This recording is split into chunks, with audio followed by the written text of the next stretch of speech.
सोमनाथ ज्योतिर्लिंग गुजरात के सौराष्ट्र क्षेत्र में जूनागढ़ के पास वेरावल के समुद्र तट पर एक विशाल मंदिर में श्री सोमनाथ ज्योतिर्लिंग है। कहा जाता है कि यहाँ भगवान शिवजी ने चंद्रमा को दक्ष प्रजापति के शाप से मुक्त किया था। इसी स्थल पर भगवान श्री कृष्ण ने एक शिकारी के तीर से अपने तलवे को बिंधवाया था और अपनी सांसारिक लीला समाप्त की थी।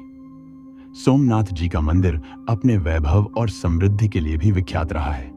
इस मंदिर को कई बार देशी विदेशी हमलावरों ने भी अपना निशाना बनाया। श्री सोमनाथ ज्योतिर्लिंग के बारे में जो कथा कही जाती है वह इस प्रकार है। ब्रह्मा के पुत्र दक्ष प्रजापति ने अपनी 27 नक्षत्र कन्याओं का विवाह चंद्रमा से एक साथ ही किया था, परंतु चंद्रदेव की पसंद रोहिणी थी। रोहिणी की अन्य बहनें चंद्रदेव की ओर से अनदेखी किए जाने से दुखी रहती थी।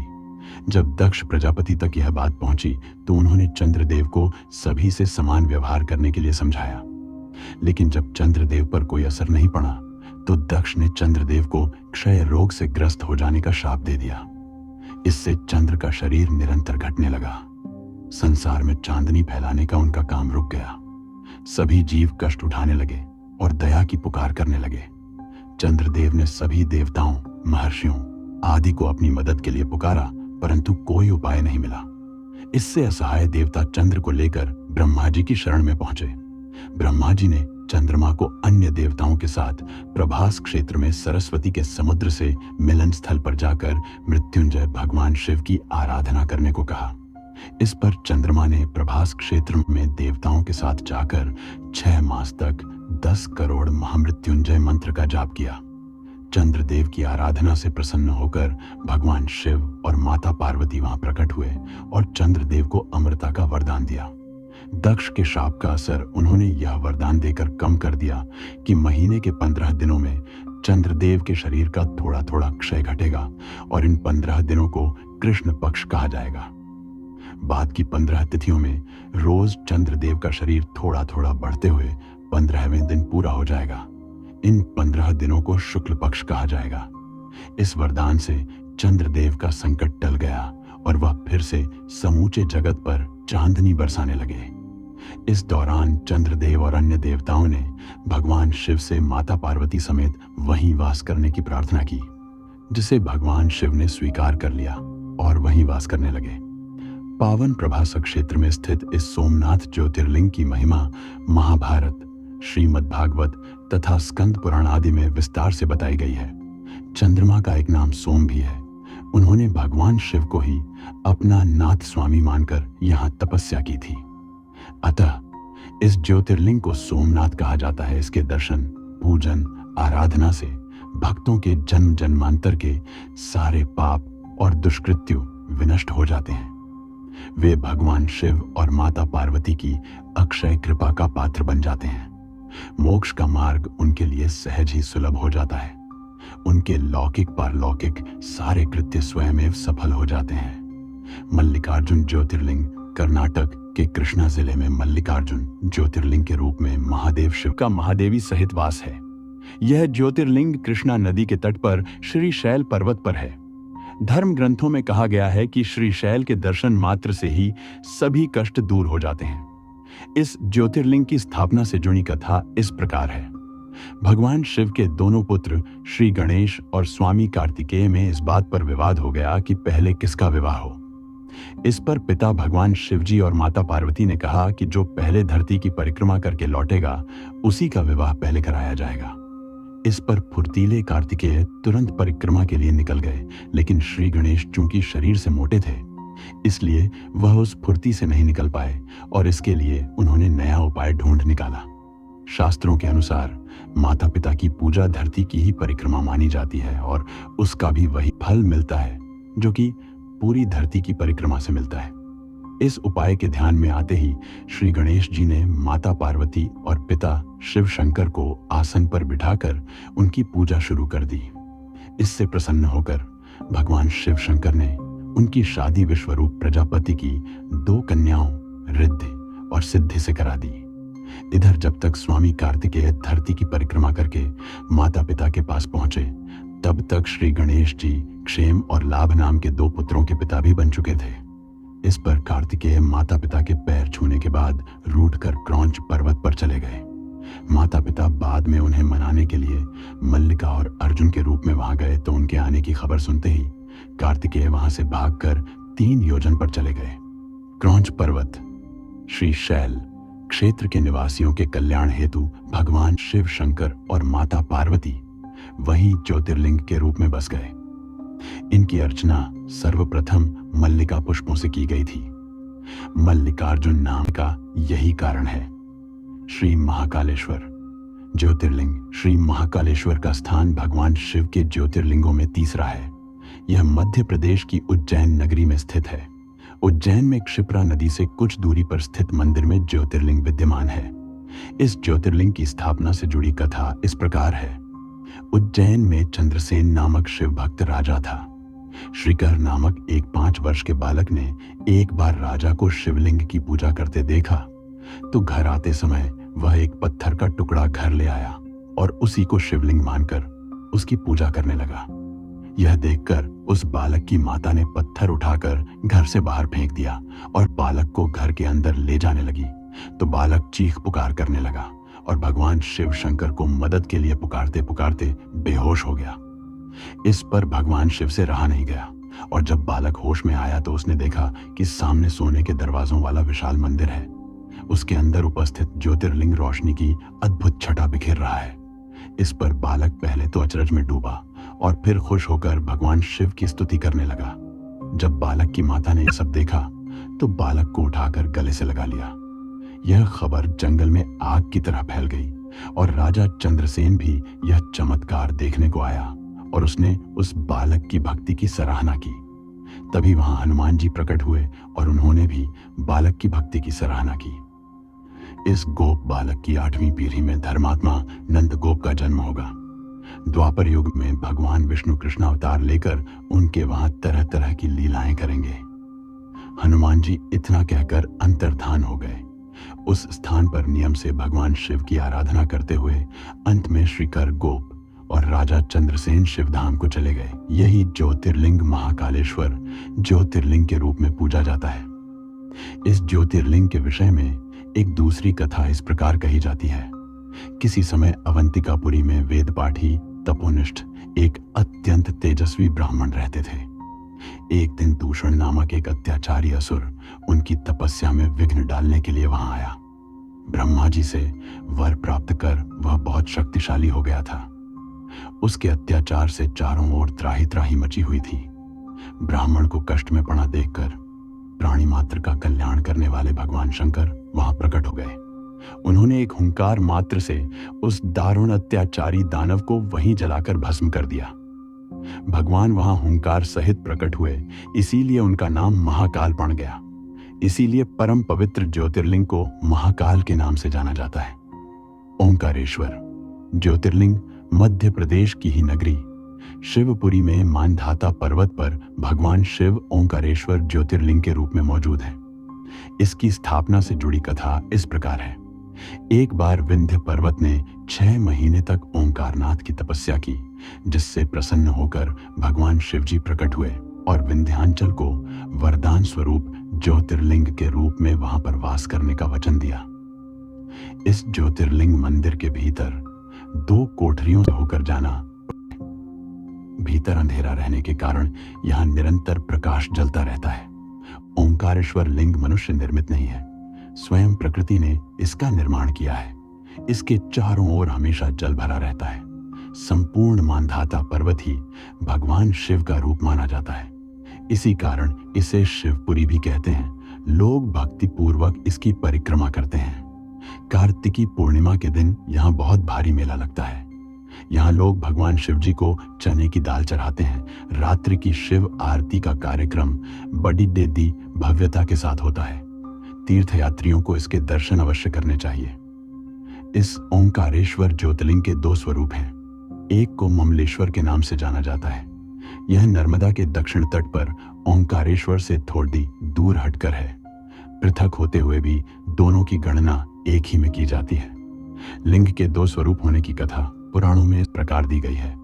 एक बार विंध्य पर्वत ने पार्थिव अर्चना के साथ भगवान शिव की 6 मास तक कठिन उपासना की। उनकी इस उपासना से प्रसन्न होकर भूत भावन शंकर जी वहां प्रकट हुए। उन्होंने विंध्य को उनके मनोवांछित वर प्रदान किए। विंध्याचल की इस वर प्राप्ति के अवसर पर वहां बहुत से ऋषिगण और मुनि भी पधारे। उनकी प्रार्थना पर शिवजी ने अपने ओंकारेश्वर नामक लिंग के दो भाग किए, एक का नाम ओंकारेश्वर और दूसरे का अमलेश्वर। दोनों लिंगों का स्थान और मंदिर पृथक होते भी दोनों की सत्ता और स्वरूप एक ही माना गया है। शिव पुराण में इस ज्योतिर्लिंग की महिमा का विस्तार से वर्णन किया गया है। श्री ओंकारेश्वर और श्री ममलेश्वर के दर्शन का पुण्य बताते हुए नर्मदा स्नान के पावन फल का भी वर्णन किया गया है। प्रत्येक मनुष्य को इस क्षेत्र की यात्रा अवश्य ही करनी चाहिए। लौकिक पारलौकिक दोनों प्रकार के उत्तम फलों की प्राप्ति भगवान ओंकारेश्वर की कृपा से सहज ही हो जाती है। अर्थ, धर्म, काम, मोक्ष के सभी साधन उसके लिए सहज ही सुलभ हो जाते हैं। अंततः उसे लोकेश्वर महादेव भगवान शिव के परम धाम की प्राप्ति भी हो जाती है। भगवान शिव तो भक्तों पर अकारण ही कृपा करने वाले हैं। फिर जो लोग यहां आकर उनके दर्शन करते हैं, उनके सौभाग्य के विषय में कहना ही क्या है। उनके लिए तो सभी प्रकार के उत्तम पुण्य मार्ग सदा सदा के लिए खुल जाते हैं। केदारनाथ ज्योतिर्लिंग। केदारनाथ ज्योतिर्लिंग हिमालय पर्वत श्रृंखला में केदार नामक पर्वत पर स्थित है। यह पर्वत हमेशा 3 ओर से बर्फ से ढका रहता है। केदारनाथ तीर्थ की गणना केदारनाथ, बद्रीनाथ, गंगोत्री और यमुनोत्री के रूप में 4 धामों में की जाती है। कहा जाता है कि बद्रीनाथ के दर्शन करने वाले भक्तों को पहले केदारनाथ के दर्शन करना जरूरी है, अन्यथा उनकी तीर्थ यात्रा का कोई फल नहीं मिलता। इस ज्योतिर्लिंग की स्थापना से जुड़ी कथा इस प्रकार है। नर और नारायण नामक 2 ऋषि, जिनको भगवान श्री विष्णु का अवतार माना जाता है, उन्होंने एक बार अपनी तपस्या से भगवान शिव जी को प्रसन्न कर लिया। फिर जब भगवान शिव जी प्रकट हुए तो नर और नारायण की प्रार्थना को स्वीकार करते हुए वहीं ज्योतिर्लिंग के रूप में वास करने का वचन दिया। भीमशंकर ज्योतिर्लिंग। भीमशंकर ज्योतिर्लिंग असम में गुवाहाटी के पास ब्रह्मपुत्र पहाड़ी पर स्थित है। इस ज्योतिर्लिंग की स्थापना से जुड़ी कथा इस प्रकार है। कामरूप देश, जो कि असम राज्य ही है, में कामरूपेश्वर नामक एक महाप्रतापी और महान शिव भक्त राजा का राज था। एक बार महाराक्षस भीम वहां आया और धर्म के उपासकों को पूजा छोड़ने की धमकी देने लगा, और ऐसा करते करते वह शिव भक्ति में लीन राजा के पास पहुंचा और उसे ललकारने लगा। इस पर राजा ने उसकी ललकार को अनसुनी कर दिया और शिव भक्ति में लीन रहे। भीम ने राजा को फिर ललकारा और भगवान शिव जी की निंदा करने लगा। जब राजा ने उसे ऐसा करने से मना किया तो वह नहीं माना और उसने राजा पर तलवार से वार कर दिया।